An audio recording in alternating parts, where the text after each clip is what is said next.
Welcome back my YouTube family. तो आज फिर से एक और कहानी लेकर आए हैं आपके लिए। दिव्या अपने माँ बाप की इकलौती बेटी थी। उसके माँ बाप ने प्यार से पाला था। उसको उनकी इतनी फिक्र करना बोझ लगने लगा था। अब घर में जब उसकी शादी की बात चलने लगी थी तो वो गुस्सा हो गई। उसको लगा कि किसी के साथ भी उसकी शादी कर दी जाएगी। एक दिन दिव्या तैयार होकर कहीं जा रही थी तो पीछे से उसके पापा ने आवाज़ दी, कहाँ जा रही हो बेटा? दिव्या को पता था कि बाहर पापा ज़रूर मिलेंगे और पूछेंगे कहाँ जा रही हो, इसलिए आज पहले से ही बहाना बना कर रखा था कि बोल दूंगी कि सहेली के घर जा रही हूँ, शाम तक लौट आऊँगी। पापा ने कहा, चलो मैं छोड़ देता हूँ। गाड़ी से दिव्या तेज आवाज़ में चिल्ला के बोली, क्या आप भी पापा? मैं छोटी बच्ची नहीं हूँ, मैं जा सकती हूँ। तो भी सवाल करते हैं। पापा बोले, ठीक है बेटा। दिव्या बोली, मैं ऑटो से चली जाऊंगी। दिव्या के पापा उसके पास आए और आकर प्यार से बोले, जाओ बेटा, मैं कहाँ रोकता हूँ तुम्हें, लेकिन बेटा चिंता लगी रहती है तो घर जल्दी आ जाना। दिव्या अपने मन में ही बोलते हुए बाहर निकल गई, हे भगवान, एक झूठ को छिपाने को 1000 झूठ बोलने पड़े। पापा को लड़कों से दोस्ती करना बिल्कुल पसंद नहीं है। वो तो अपने घर के हर बगीचे में लगे फूल की बहुत हिफाजत करते हैं, फिर मैं तो उनकी बेटी हूँ, करें भी क्यों ना। अभी अचानक से 1-2 दिन पहले ही 1 महीने की छुट्टी लेकर घर आए हैं। उनके हिसाब से भले ही घर की लड़कियों को बहकाने के लिए दोस्ती यारी होती है, उनसे जीत पाना मुश्किल था, लेकिन दिव्या भी कम नहीं थी।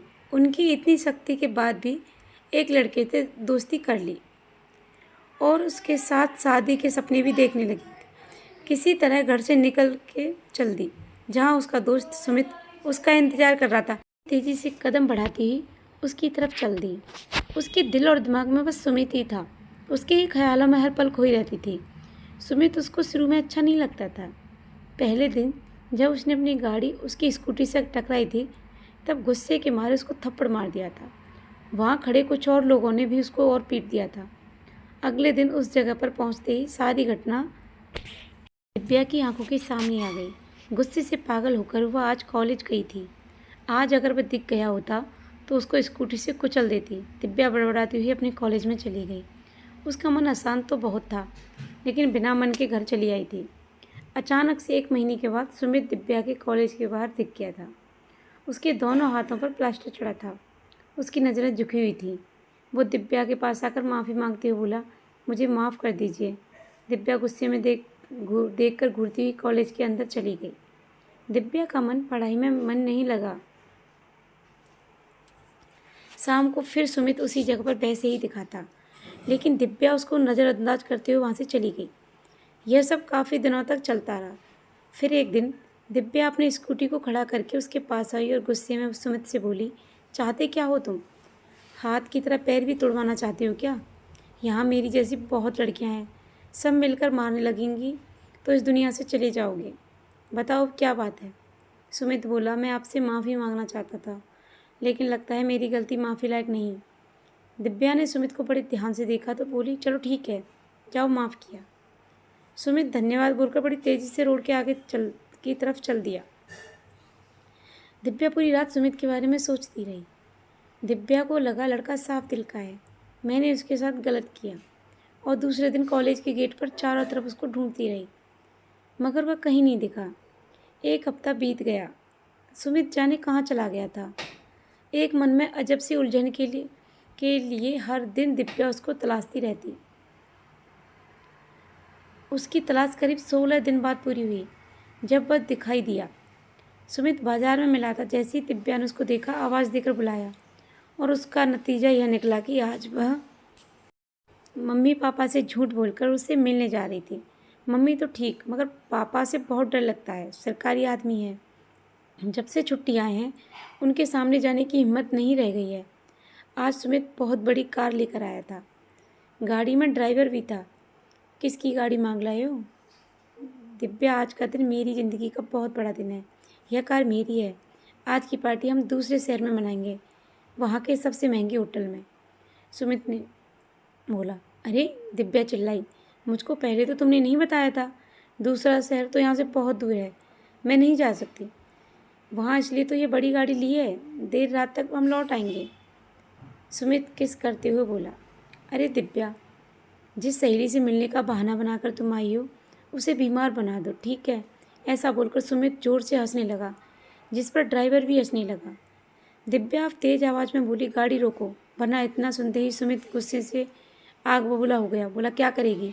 बोल, मारेगी क्या मुझको या फिर पब्लिक से पिटवाएगी? आज तेरा सारा घमंड तोड़कर तुझे अपने कब्जे में लेना है। मुझे गालियाँ दे, छटपटा, बुला लोगों को, रो, मगर यह गाड़ी नहीं रुकनी चाहिए।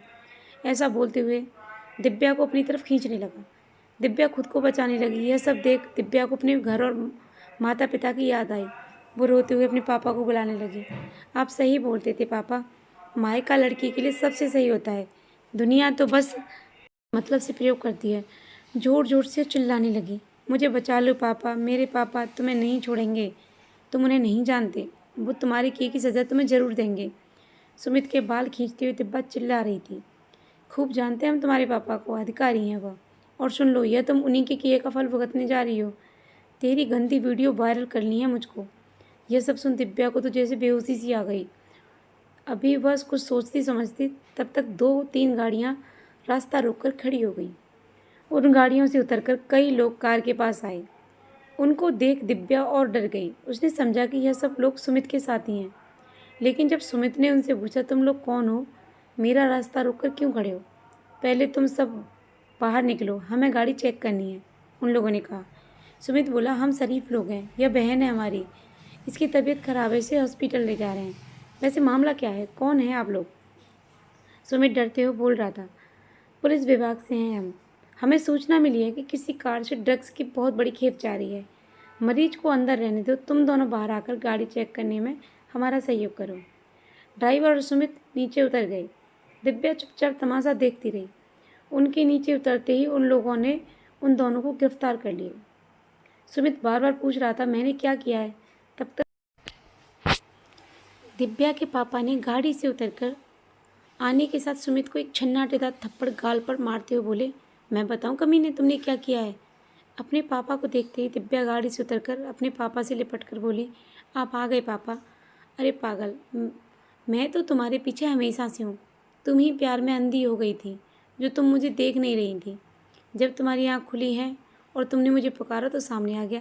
तुम बताओ, जब तुम बोली कि मुझे बचा लो, मुझे कितनी देर लगी आने में? 1 मिनट के अंदर आ गया ना तुम्हारा पापा। अपने पापा के साथ जब दिव्या घर पहुंची तो माँ दरवाजे पर खड़ी ही मिल गई। मिल ली सहेली से? वह मुस्कुराकर बोली। मम्मी कहते रोती हुई दिव्या उनके गले से लिपट गई। अरे बेटी, मैं सब जानती हूँ, मैंने ही तुम्हारे पापा को फ़ोन करके यहाँ बुलाया था। दिव्या के पापा बोले, और हाँ यह दिव्या, यह जो फैंसी नई घड़ी पहनकर तुम घूम रही हो, यह मैंने ही बेची थी तुम्हारी रक्षा और लोकेशन की जानकारी रखने के लिए। भला बताओ, जब मैं अपने बगीचे के पेड़ों की रखवाली इतना करता हूँ, फिर तू तो मेरी जान है। भला तुझे किसी कमीने को छूने कैसे दे सकता हूँ? तो ऐसे होते हैं माँ बाप। तो अपने माँ बाप को कभी धोखा नहीं देना चाहिए। तो आप लोग बताना कि आपको ये कहानी कैसी लगी। अगर आपको ये कहानी अच्छी लगी तो प्लीज़ अच्छे अच्छे कमेंट करना, और आप हमारे चैनल पर नए हो तो प्लीज़ हमारे चैनल को सब्सक्राइब करना, लाइक करना, शेयर करना। तो मिलते हैं एक और वीडियो में। Thank you so much. Bye bye everyone.